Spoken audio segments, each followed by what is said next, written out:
Okay, we should now be live. Thanks, Chair. Okay, thank you very much. Good evening, everyone. My name is Mike Todd-Jones. I'm Councillor for Arbury and I chair North Area Committee. I'd like to welcome you all to North Area Committee tonight, Thursday, 7th September 2023, 6:30 p.m. We've got apologies from Councillor Gorstrop-Wood, Councillor Swift, Councillor Thitala and County Councillor Elisa Meschini. I'll just go through the names of those who should be present and can you just indicate that you're here. So City Councillors Bird. Yes, Chair. Yep. Carling. I'm here, Chair. Divkovic.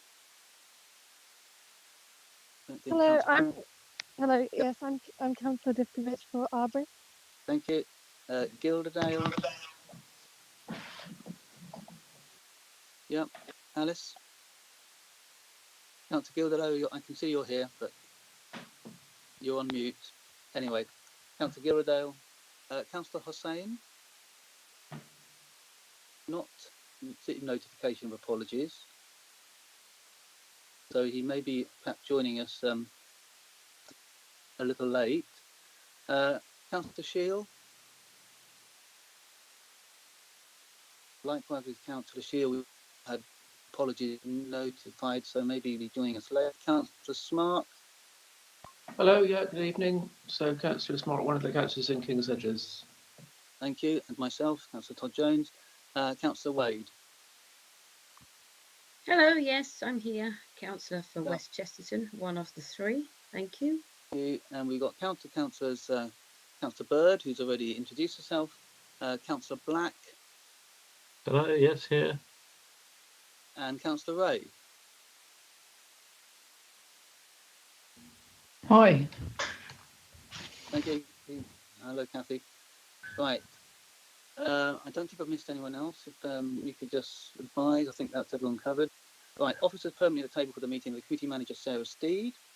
So if anyone's got problems with hearing from me, then just let me know by indicating in the chat function. And do bear in mind that use the chat function to type in speak if you want to put a question. That's much easier than looking out for hands. And Sarah and I will keep monitoring that. Just a general reminder that area committees are still run virtually, so you can't make decisions, but we can discuss and debate local issues. So copies of the agenda from the City Council's website under committee meetings, minutes and agenda. And this meeting is being broadcast live via the Council's website. And public speakers also reminded that by speaking and appearing in this meeting, you're giving consent to being recorded. So automatically recorded and it will be available on the Council's YouTube page. So the process for each agenda item, the relevant officer or member of the public will give a brief introduction to the report. Councillors and members participating invited to type speak in the chat function, as I mentioned. If you want to put a question or a query, and the committee manager will also check the inbox for any public questions. I'll take a break if necessary, or anyone can indicate if they do need a break. Just let me know. So that's item 1. If we can go on item 2, declarations of interest. Any declarations of interest regarding any of the items?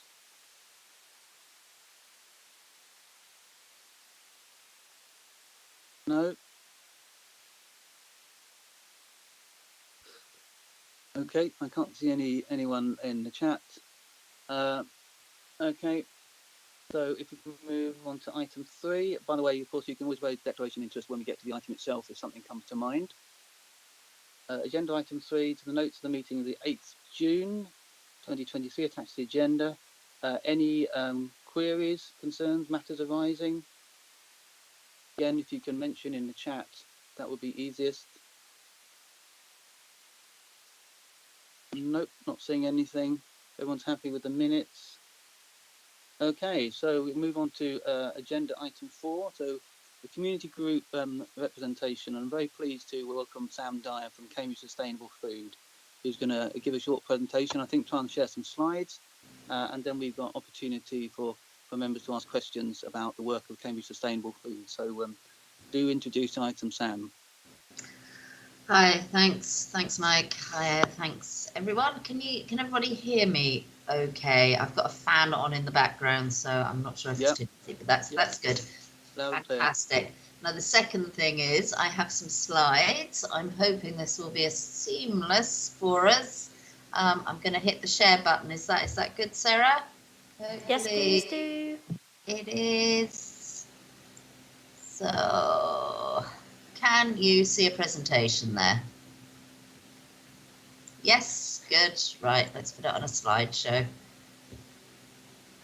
That's it. Okay, so Cambridge Sustainable Food has been around since 2013 and sits underneath a umbrella that is run by Sustain and the Soil Association. There are over 100 cities or in fact counties around the country all working on a very similar programme.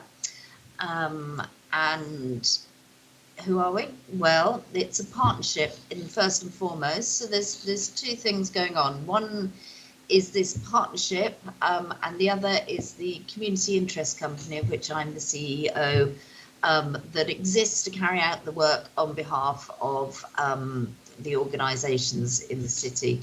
As you can see on here, whilst there's some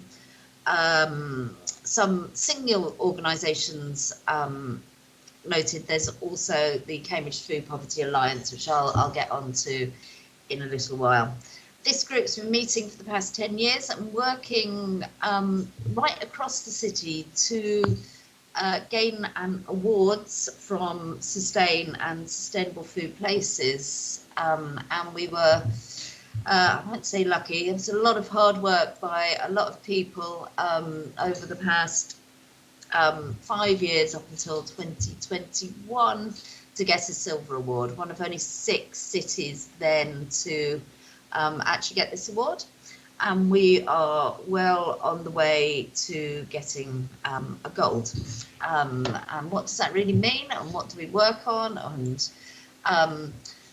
so these are the key areas that we work on, and most people will know of Cambridge Sustainable Food and the KIC mainly because of the work we've been doing on access to healthy and sustainable food, so tackling the food poverty area. But actually we work across all of these in the belief that it's a systems approach that is the right one to take. So as you can see, good food and governance and action, and that's very much about embedding food and sustainable food across the city, be that in climate change strategies or equalities action plans, or even in larger organisations like Cambridge Assessment and their sourcing policies, for example.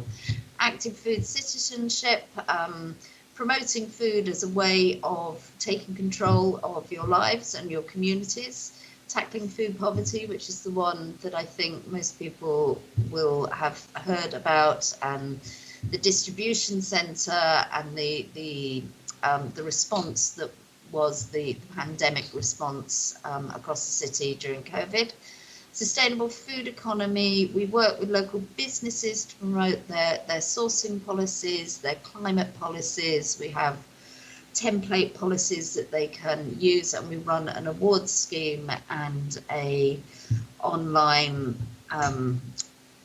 food business directory. Again, part of all of this is recognizing that whilst the awards and the work that we do is mainly in the city, actually to be truly sustainable, we're looking wider than that. We're looking at local supply chains and of course the climate and nature emergency. So a little bit about the Gold Food Award. We will be submitting the application on behalf of the city in just before Christmas, and we should hear, I guess about January, February time, whether we have a Gold Food Cambridge Award. We are in at the moment a cohort with Middlesbrough and Cardiff. The only other 2 cities that hold this award is Brighton and Bristol. So it's quite a big deal. It's quite a big deal for us. It's quite a big deal for the city, and it will have taken the 10 years to have got to that point. When we submit, and when we submitted our intention for this, we had to choose 2 areas for the city to excel at, something that could be held up across the country and wider afield, and work on. And we went from work on climate and food justice. That was quite intentionally aligned with policies and strategies that the City Council themselves have named. This is just a load of figures on a page. You've got to see that at 7 o'clock in the evening. This is taken from our impact for 22-23. And I think it just shows the breadth of work. So these are the 3 main areas that we're working on: the food justice, climate, and businesses. And as you can see, there were over 22,000 visits to community hubs. We distributed across the city 187 tonnes of food, and the 66 tonnes of surplus that were redistributed as part of that process saved 41.37 tonnes of CO2. We also partner with the City Council and other providers across the city to provide holiday lunches, and last year there were 2,500 holiday lunches provided all across the city. We have 469 volunteers giving up over 12,000, nearly 13,000 hours of their time. The Food Poverty Alliance, which I'm not going to delve into, but if people are interested, I can say a bit more. But there's 30 membership organisations across the city, all working on access to food, and CSF KIC leads on that alliance and the associated action plan. Climate, there we did many events across Cambridge, including a school disco soup, which we repeated 4 times in the same day, and I'm not sure I've ever been the same since. We had the first food for the Planet Festival, with nearly 2,500 attendees, with 27 festival events, 14 restaurants doing climate specials, and 2 schools doing climate lunches. And then the business, we have 100+ local businesses, a member of that food directory that I mentioned earlier. And 7 local businesses achieved our Silver Sustainable Food Business Award. So on to North Cambridge. I mean, here's a list I threw together. If people know more, I'd be really interested to know that there's other things going on, and we can add to the list. We have a community food map on our website, so I'm always keen to keep it updated with things. But as you'll see, and I'm sure you all know about all of these, but the community living room and the food hub at the Church of the Good Shepherd was one of the original food hubs that we facilitated setting up during the pandemic. We still support them with food. Food is either donated, bought in from FareShare, surplus, or from Co-Farm. We're working quite closely with Shah Jahan Food Hub over at Aitken Street, and I'm going to say a little bit more about that Good Food Neighbourhood model in a moment. We have been running holiday lunches across the school holidays, summer holidays, both at supporting Church of the Good Shepherd and Albury Road Baptist Church to run their own, but we've started to train teams of volunteers who can go out to the City Council venues at Brownsfield, Aitken Street and the Meadows. There are just some of the projects, and yes, as I say, there's also Fairbite, Hope Church Fairbite and Albury Court Fairbite, which are a social supermarket model. So what to look out for, or what's coming up, or what work are it's very current. We are working at Aikman Street with the Shah Jahan Food Hub, but also the community development team there to start thinking about beyond giving away food. We don't, CSF, we believe that we need to take a systems approach to food, that the constant charitable giving of food can lack dignity and is not the solution. It is not the upstream solution to food poverty.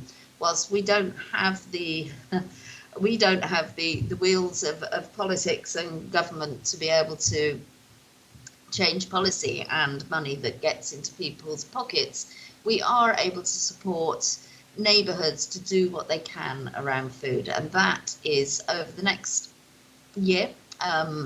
Every season we'll be running a day where we have the whole of Aitman Street, and the first one's coming up on October the 26th, and we will be running cookery workshops, a growing event in the afternoon with lots of speakers and planting and crafts.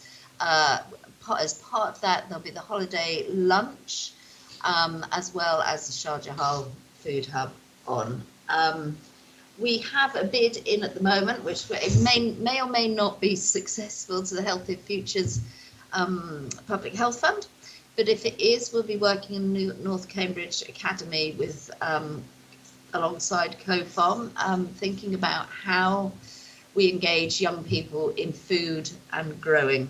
And then at the end of October, again, we have our Food for the Planet Festival. Last year we ran stalls in Arbury Court around biodiversity and planting, as well as recipe kits and an online cook-along for the hubs, as well as cookery workshops. If you have any other ideas of what we'd like to, oh, hello, I've gone backwards now, excuse me. Anything else that you'd like to see happen in North Cambridge, then do give us a shout. That would be great. And thank you. There we go. Hopefully, that's a very whistle. Let me just stop sharing. There we go. That's a very whistle stop tour. Yeah, that was great, Sam. I have to say, I know a lot about the work you do, but not all the detail that's listed in your slide, so that's really helpful. I've had a comment, one of the comments in the chat about if you could send all the members on this in this meeting the slides, that'd be fantastic. Also, just very quickly to mention in the minutes, it's been noted that there's a minor grammatical error. We'll pick that up when the minute gets published. But can I remind everyone, if possible, just to use the chat to indicate whether you want to speak. That would be really helpful. So, do we have any questions? Any points to make to Sam? Okay, Sam, I can see Sam Carling has got his hand up, and he's put speak in the chat. Councillor Carling.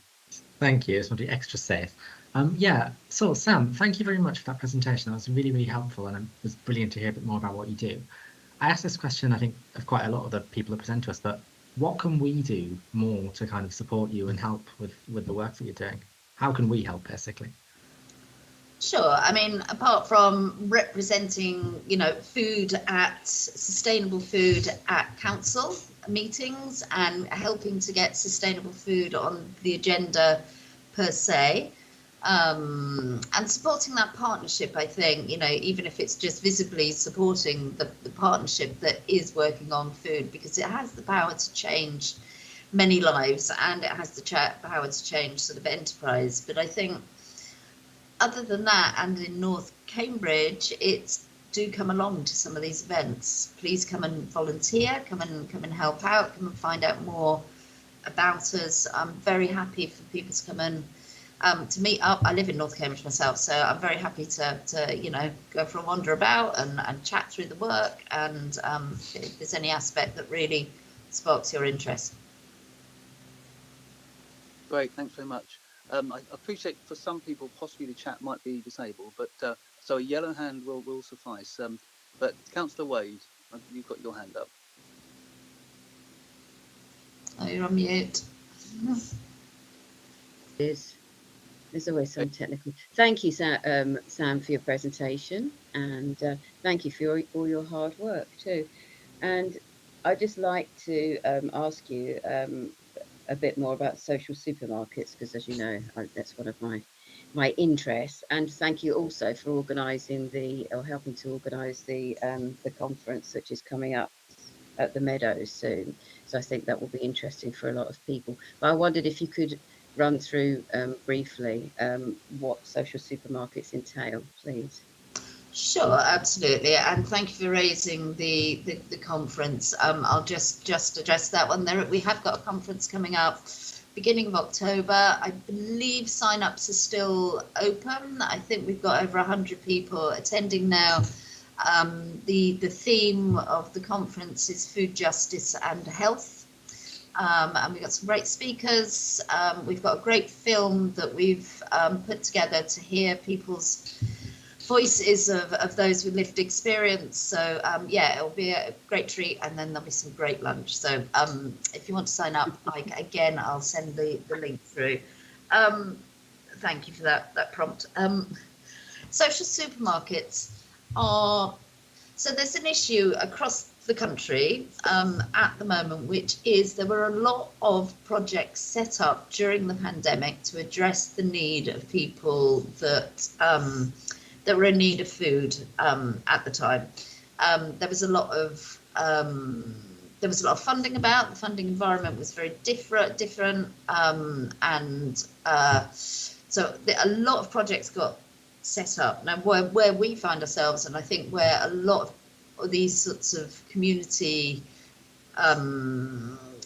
projects find themselves is in a place where that it's economically unviable and actually undesirable to keep just giving food away.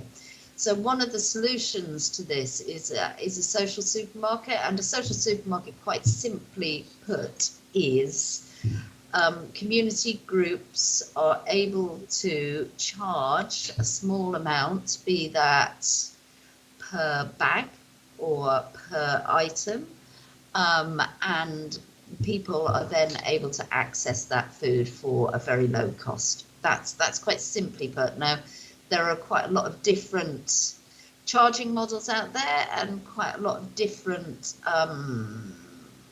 access models. So, for example, we have Fairbite supermarkets in the city. There's 2 at the moment, and I know the Cambridge City Food Bank are keen to set up more. Now, they are referral social supermarkets, which means they're not open access. The hubs, I think most of the hubs don't want to go down that route in the city at the moment. They value the open access, and they value the community engagement through that open access. Hopefully that answers your question. Thank you. Rachel. Thanks very much. Okay, I've got Councillor Shield and then Councillor Bird to speak. So Councillor Shield. Thank you, Sam, and thank you, Chair. Just thinking about pet food, is there ever requests for pet food at any of the hubs? And if so, how can people donate pet food, especially if you've got large consignments of untouched pet food that's fresh and that's new and in date and everything? Is it just a case of taking it along to the Good Shepherd, or do I need to find which hubs would be prepared to cater for such things? I realise that maybe there might be people who wouldn't think to ask about pet food, but I'm just thinking if donations started to happen, then maybe, and the word got round, then maybe low-income households with pets would realise that they can turn to that resource. Thank you, Sam.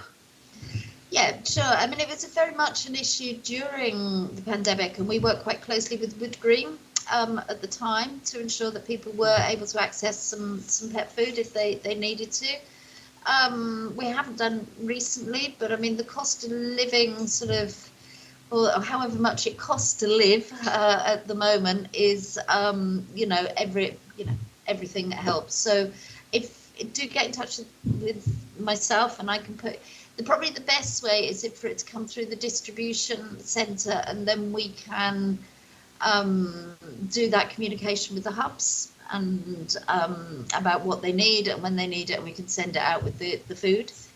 But if you get, please do drop me a line. Thank you, Sam.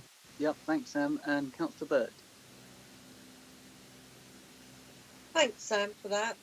Just wondered, you said about the raised beds, and there's some about that perhaps some of the wards could use. Is that how I read it? And if so, how can they get hold of them? Because some of the some areas that, like in East Chesterton, where we have the allotments, they would be really helpful. Yeah, I agree. I think that's potentially one for whoever looks after your parks portfolio. But there are some raised beds at Daily Bread, which Transition Town have traditionally managed, but I'm sure if you made that connection, they would be available. Arbury Court, I passed a couple of days ago, and the raised beds there are looking a little bit sorry for themselves. I'm not sure who's looking after them, but it looks as if they could do with some water. You're passing with some water. Go and water those poor plants. But there are some outside of Arbury Court. But I think in terms of specific ones, it probably comes down to whoever's managing the parks. All right, thanks anyway for that. Thanks. Yep, thanks again, Sam. I don't have anyone else indicating to speak, but as mentioned, if the slides are sent out to all members, Sam, then I'm sure that might prompt a few more queries and suggestions and ideas.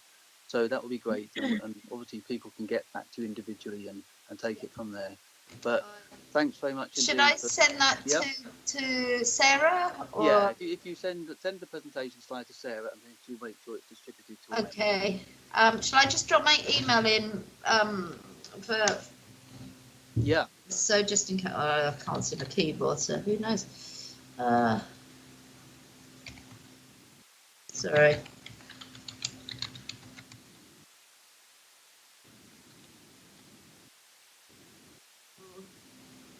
I haven't got my glasses on and it's going dark in here. Don't worry. I think that's right. Okay. So please do get in touch, and I'll send around some information. Yeah, brilliant. Okay. Thank you. And please do give me a shout, anybody. And, yeah, that's great. Okay, thank you. Bye bye. Yeah, bye. Thank you. Okay, thanks. That was a really informative presentation. Very interesting to know what the Cambridge Sustainable Food is doing. Okay, we can move on to item 5 of the open forum. We have 2 public questions already notified. I don't think the residents who have put those questions are present. So I think the usual format is for the committee manager to read out the public questions. Is that right? Yes, I can do, Chair. Yeah, if you could do that then. If you could start with the first question from Ben Robson, I believe. Yep. So question 1, when will the newly built community centre on Campkin Road be open? It isn't currently listed on the council website, but appears from the outside to be finished and ready for use. I also understand that this centre has been designated as a replacement for both the Nuns Way Pavilion and 37 Lawrence Way Centre. I've not seen any other announcement relating to the closure of Nuns Way Pavilion. Do the committee have any comments on the potential closure of 2 centres strongly linked to open space to be replaced by a single centre with no apparent outdoor space attached? The link given on the council website for the Lawrence Way Centre directs you towards the NCCP website, which lists their only venue as the Nuns Way Pavilion. Recent news stories published by the council mention the centre, but until it's open and functional, it isn't really delivering for the community. That's the end, Chair. Okay.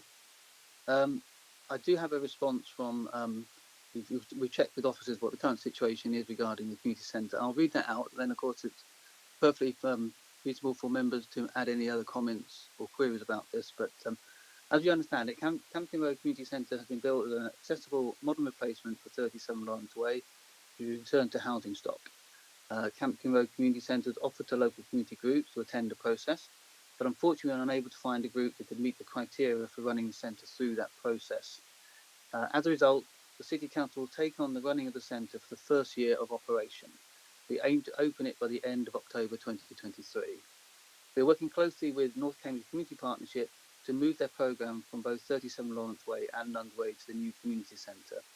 We will continue to work in partnership with the NCCP over the coming months to build up a programme for the new centre. Nund Way Pavilion will be retained for sport and recreation purposes.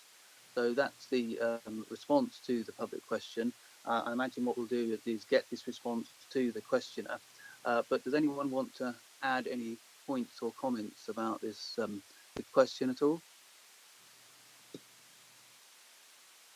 If not, we can move on to the second question. Chair.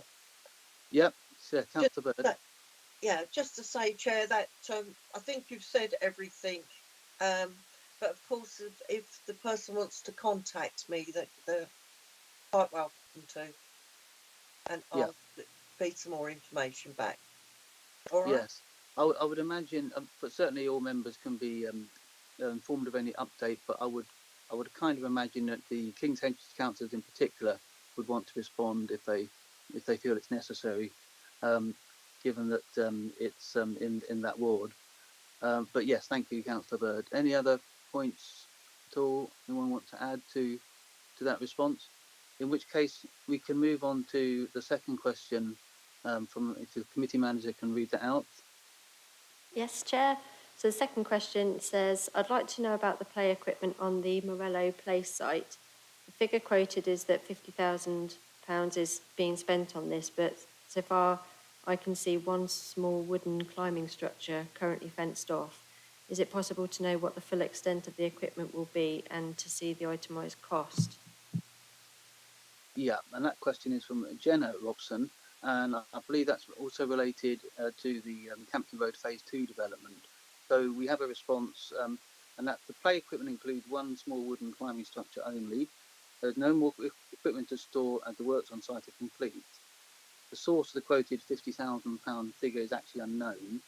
This wouldn't relate directly to the play equipment costs provided at Morello Court. This has been confirmed by the employer's agent and quantity surveyors involved in the scheme.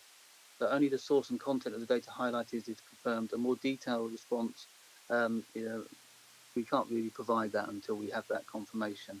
So again, I don't know if anyone wants to add or anyone else, any council has got more information about this, but otherwise we'll send that response to the questioner, Jenna Robson. Councillor Carling.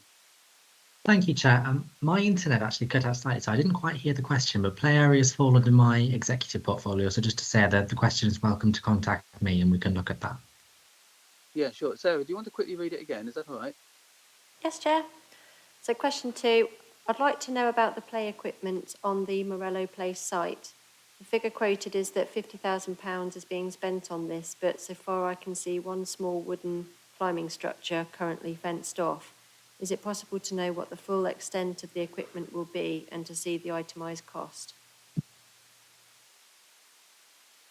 Yeah, I'm not familiar with the specific case there just yet, but as I say, if the resident's not happy with the response that has just been drafted, they can get in touch with me. That's fine. Yeah, we'll make sure that happens, Councillor Carling. Add more detail once we've done a bit of an investigation as to whether indeed some of the points in the question are actually correct in terms of cost, for example. I'm not aware of any other questions in terms of the open forum. I don't think we have any other members of the public present this time. In which case we can move on to agenda item 6, the environmental report. Wendy Johnson is here to present the report. So Wendy, welcome, our Community Engagement Enforcement Manager. So could you introduce the item, Wendy? Of course, yeah. So the report's quite long. I've got that a few brief period. You're a little bit faint, Wendy. Is it possible for you to?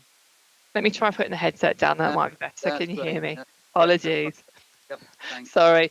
So the report's quite lengthy. I'll just do a few key points from the period, which is February to July of this year. So for the Arbury ward, we've had quite a lot of volunteers supporting us with the Arbury Court play area, where there's some hedges that have been putting over sort of recent years. We've had quite a lot of help with weeding and remulching that to make it sort of encourage the growth of that area, which is really positive, and we're hoping to get some more volunteers again during the winter months to support us with that. In East Chesterton, we've done quite a bit of work with some corporate volunteering groups at Logan's Meadow to support the work that the Friends of Logan's Meadow do. So we had 47 volunteers working with us during June and July, who helped us to do some work on all of the new trees that have been planted there. And we were lucky enough to have a local school from St Matthew's School actually come over and undertake a wildlife workshop with us for the day, using all of the mini beasts that they found and identifying them. Which was a really enjoyable afternoon for the students. Then within King's Hedges, we've had a number of community clean-up days, as the ward has the highest number of fly tips out of all of the 4 wards. We've done a large event at Cratham Way in April, and we've done some smaller events at Wilson Close, Roxburgh Road, and more recently Minerva Way and Aragon Close. We've kind of covered the hotspot areas where we have those. And then in West Chesterton, we've done some work at Jubilee Gardens with corporate volunteers again, who started work on the railings along there, and also did a lot of work on the overgrown trees that were sort of edging onto the pavement. So that's really good, and that's programmed to sort of continue on with that, with more corporate volunteering groups as we go through the coming months. So on page 26 of the report, just to point out a positive with the figures, the fly tipping figures overall have decreased, and it's really positive to see that actually King's Hedges has had a sort of a reduction from 200 in the same period last year to 193, so that's very positive. We drew that to sort of the change in the working practices for the enforcement team, who are targeting, we split the wards last year, so that instead of having one team cover King's Hedges and Arbury, we have one team cover King's Hedges and one team cover Arbury, because we recognise that those were the 2 highest in the north area, which seems to be working, and that's also paying off in terms of the number of fixed penalties issued as well. They've also increased across the board. That's a really quick summary. I'm more than happy to take any questions or comments, Chair. Thank you.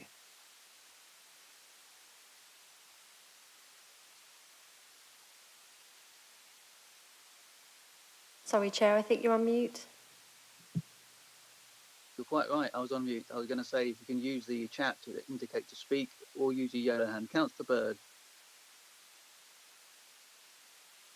Thanks, Chair. Thank you, Wendy. Great report. Plenty of information in there. Thanks for what you're doing. Just got a couple of questions. I've noticed that some areas of fly tipping has gone up. Well, 3 of the wards, 1's gone down. And I'm just wondering, do you think it's because of the cost of items being picked up by the council that may be causing more fly tipping? That's just one point. And the other one is the fixed penalty notice. They've gone up quite a bit on some wards. Would you have a reason why that's happening? Again, is that to do with cost of living, or? They're just my couple of points. Sorry, Wendy. I know I was on mute. You're okay. Sorry. Yeah, so I mean, it's very difficult to attribute to why fly tipping might change. You could say that it might be due to cost, it might be due to the residents living in a ward. I think there are a lot of sort of factors that can impact fly tipping. So I don't really think there's one definitive answer that might account for increases.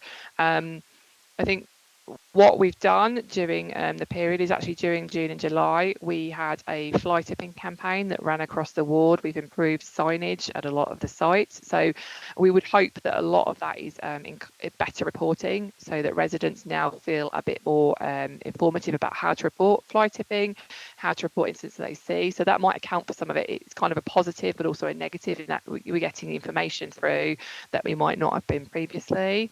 In terms of the fixed penalty increases, again, I attribute that to sort of the change in enforcement officer, sort of the way we've structured the team now. So the team that cover King's Edges also cover East Chesterton. I think we've got officers on the ground a lot more. Those officers that cover those particular wards are based out of Cowley Road, so they are literally working out of East Chesterton. But also, the officers now are responsible for triaging all of the fly tips. So every single fly tip that's reported goes to the enforcement team, whereas previously it was going to the operations team for clearance. So we've made it more streamlined in that the officers see exactly what is reported to us in the first instance. If there's any sign of evidence, any indication that there's a witness or CCTV evidence, then they will go and respond to that. And I think that's kind of sped up the process and made it more streamlined. So I would hope to attribute the fact that we're picking up the cases where evidence is being found and we can take relevant action, and fixed penalties increasing it again is a positive and a negative. It's positive because we're catching people and taking action against them, but also it means that those people that are being issued a fixed penalty, they're not being taken to court. They have the option to deal with the matter almost on an informal basis without criminalising themselves as well. So that's where fixed penalties are a positive tool we can use. So I hope that answers those questions. Thanks very much, Wendy. Yeah, thank you very much, Wendy. I've got Councillor Shield, Councillor Wade, and then Councillor Gilderdale with questions. So Councillor Shield. Oh, thank you, Chair, and thank you, Wendy, for a great report.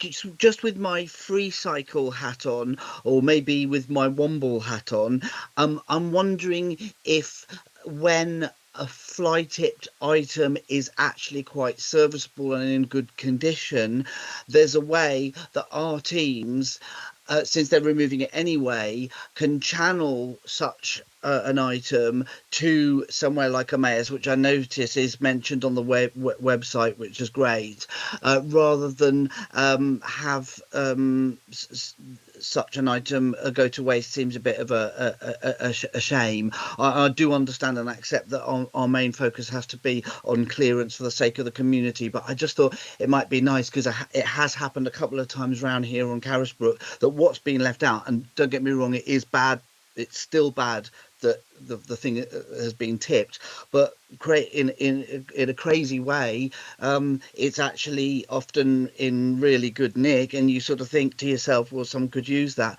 I don't mind chucking it in the back of my car and taking it to Emmaus and wherever, but I'm just wondering if we've got like one of our channels of object management would include some of the things that you kindly mention on the website, as you know, what to do, various things. The website's really helpful in terms of various options when you've got stuff that is actually in okay condition. So that's my main question. And then just very quickly, a communication question just to add on there. Would it be okay for someone who's not comfortable with websites, or maybe doesn't have easy access, to contact directly the bulky waste team using that telephone number that's at the bottom of the page, and just arranging it and doing it all by phone? I only ask because at the start of the Arrange a Bulky Waste collection, it says, look, do it by filling in the form, and obviously most people would be comfortable doing that, but some may not have access. So I think it'd be really cool if there was still an option to do just a plain old-fashioned telephone call, rather than have stuff building up in the streets, etc. Thank you, Wendy. Yep, go ahead, Wendy. Thank you, Chair. So there's quite a few answers to that first sort of question, which is quite complex if we sort of start to break it down.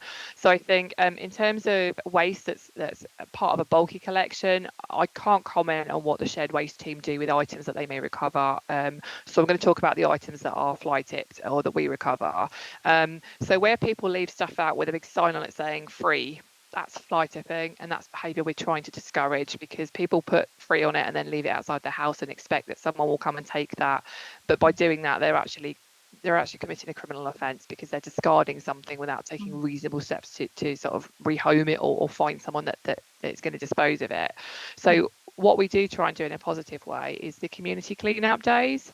At the community clean-up days, if people have got items that are, like you say, serviceable, reusable, we have what's called a take it or leave it stall. So at those events, they can bring along anything, bar, electrical, and certain things we can't take for sort of health and safety reasons, any furniture, bulky items, and we'll put them there. It's kind of like basically anyone can come along and take it if they think they can reuse it, and we'll happily sort of pass items off that way. If there's any items left at the end of that, we do, where possible, try and take it to areas like Emmaus, because that's a really good way to encourage the reuse. So that's kind of where I sort of come from on that sort of point. The other issue we have is obviously when people leave stuff out fly tipped, it often gets rained on, obviously not at the moment, but during the winter and whatnot. When you get sofas, mattresses, any sort of bits of furniture, they start to break down and they become sort of unusable if people leave them out. So there are sort of certain limitations about anything we could do that's kind of generically dumped, which is why the community clean-up days are really important for people to engage with us and bring along anything they'd like to get rid of, or come along and get us to sort of do a bulk, almost do like a collection for them on those events. So that's really important.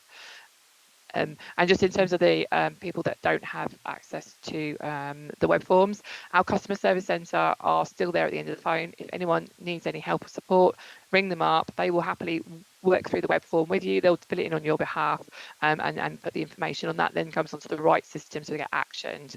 That's how we have to do it now, but they will very happily help anyone who doesn't have the necessary computer or IT skills to be able to fill out a web form. That's great, Wendy. And obviously, if someone's on the website, then the chances are they probably will be comfortable filling in the form. But you never know. It's nice if the phone number's there as well. And yes, your take it and leave it tables are fantastic. I've been to several. We had one in Brackley Close. We had one Cockerell Way, and it's great.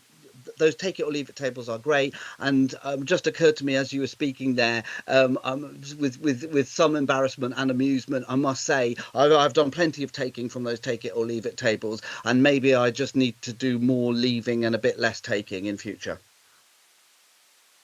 Thank you, Councillor Shield, and thanks for your offer there. Thank you for the answer there, Wendy. That's very helpful. Councillor Wade. Yes, thank you, Chair. Thank you, Wendy, for your report and your team's hard work. A lot of my points have now been covered. One was about communication if you're not online. And I wondered if some of the things that are left, it's a hangover from when the recycling centre was shut, do you think? And perhaps awareness could be raised that it's now open again, because if you're not online, perhaps people aren't aware.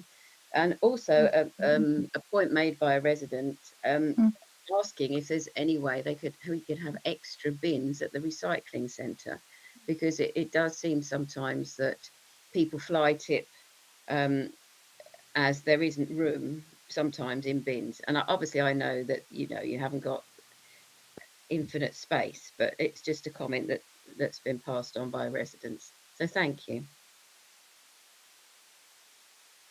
Wendy, do you want to respond, or that's kind of for more information, isn't it? Yes, yeah, I'm happy to take some more questions if you'd like, Chair. Yeah, okay, fantastic. Councillor Gilderdale.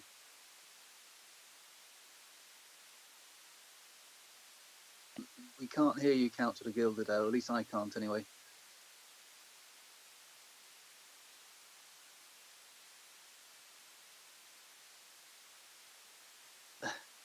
But shall we come back to you and we'll take another question?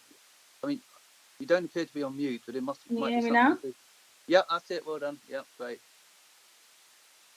Okay, I think you'll be able to hear me, but I don't think I'll be able to hear you. So maybe take another question after I've asked my question, and then I'll figure out how I can hear you again. Okay. But thank you, Wendy, for your report. It's really interesting to see, especially the comparison between the wards. And I've always wondered what proportion of fly tipping do you go and collect that comes from reports, and how much of it is just from the teams being out and about and picking something up and noticing it. I'd be really interested to hear that, but let me figure out my hearing first, because I'm not going to be able to hear. Okay, we'll come back then. I've got a question. I've got a hand up from Lillian Rundblad. Lillian, is this to the environmental report? Otherwise, we will take your question later. I noticed in the chat you put a point about Carisbrooke Road green space, but at the moment we're on the environmental report. Oh, I thought that belonged to the environmental as Okay, well. no, if it's relevant, that's what Because I'm it's an EIP environmental. Yeah, I mixed it up. yeah, okay, well, okay, if it's relevant, then ask your question, Lillian. Yes, I was saying Carisbrooke Road Green. I believe there has been a meeting discussing further hindrance around the green on the verges. I believe you are aware of that, Wendy.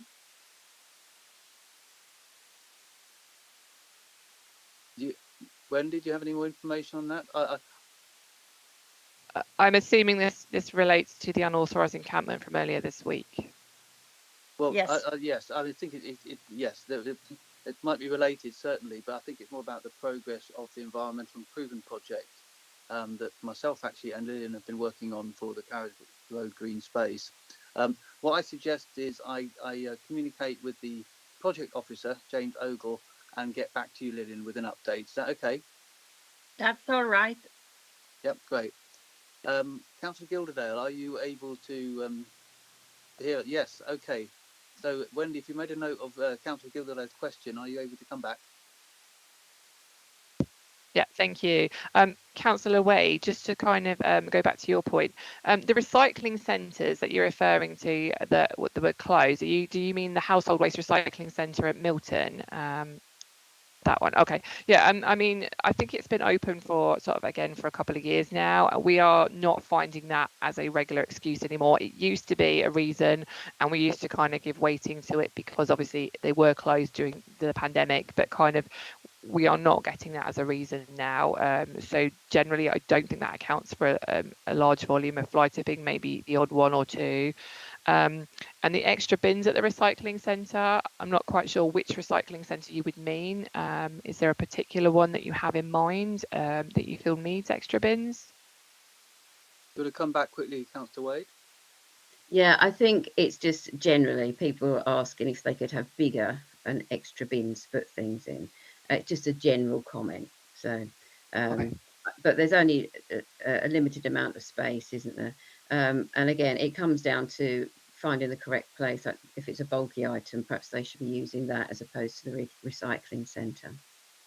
Yes, but thank you, Wendy. I can pass that on. Thank you. Yeah, just to add that the recycling centre is only ever designed as an additional facility for for sort of household recycling. They're not designed for bulky, large waste, like you said. Anything like that should go either up to the recycling centre at Milton, or a bulky collection, or alternative donation. That's my type of thing, really. But if there's any particular examples, please do send them through to me, and I will happily liaise with the shared waste team. Councillor Gilderdale, in terms of fly tipping, sort of that's reported versus what we sort of, maybe proactively find, it is a lot more what is reported to us now, because the reporting information is so much better now that it's all sort of via web form, so people can report 24 hours a day. We get our reports sort of kind of, people don't have to wait on the phone. It's more convenient for them to do on their mobile. So I mean, very much a guesstimate, but I would sort of say that 80% of what we pick up at least is kind of what's reported to us. And if we can't find fly tipping because it's already been reported, that's positive, because residents are actually sort of taking a stance and sending it on to us. But we still do find fly tipping in some of the key hotspot areas, particularly around areas such as like Minerva Way, for example, where there are so many areas where you could put a bag or a small item that maybe someone will report one item and it's kind of several in an area. So that would kind of be my estimate about what we find. Thank you, Chair. Thanks very much. I haven't got anyone else indicating questions at the moment, but I've got a couple myself, if that's all right, Wendy, both relating to Arbury. One is about the kind of a fly tipping hotspot, really, in Hazelwood and Mulwood Close, and it's a slightly tricky one because it's the access which is shut off to vehicles, but it's through to the Kings Meadows estate from Hazelwood Close, which runs outside. Can't remember all the numbers, but it's between 40 and 41 Hazelwood Close. Some great work was done to secure the boundary ditch, which was a really serious fly tipping spot. but there's still fly tipping going on, and I think sometimes it's actually just over the border, if you like, in South Cambs on the access road. And I wonder if it's possible to work a little bit, perhaps with South Cambs colleagues in the relevant team, to try and address that a bit more. But it seems to be a regular fly tipping sort of hotspot. So that was one query, and the other was just to follow up some residents who have been querying the need for a sort of more a kind of more sustained attempt to clear and keep tidy the Bermuda Flats area, especially the central green space. So those are the flats between the ends of Bermuda Road and Histon Road. Something I have been working with Kieran Gentle on a little bit, but might need just a little bit more focus. Those are the couple of other points. So it's kind of for information really for you to take away, and perhaps you can get back to me to see how we can respond to those couple of issues. Is that okay? Yeah, that's fine, Chair. Thank you. Yep. Okay. Well, I can't see any other questions. And I'll say one last thing, and that is maybe just a query about we have any update on the estate champions, who I kind of see as very much part of the team. And I'd like to pay tribute, by the way, to Richard Cole, who's the North City estate champion, and I worked closely with and did a lot of great work for him and supported Harvey councils a lot, and I'm sure he did in the rest of the North of the City. But I believe it was there will be a bit was covering, I think, from South City. But is there an update on the estate champion role for the North? I'm not aware of an update. Last I was aware they were still looking to recruit to the role, but you would need to direct any query directly to Will, who will be best placed to be able to answer about what is going on with the estate champion. Okay, all right, thanks very much. I just asked in case you knew. Okay, right, thanks. Well, thanks very much, Wendy. I haven't got any other queries or questions, so much appreciate your report, and thanks very much for attending North Oakland.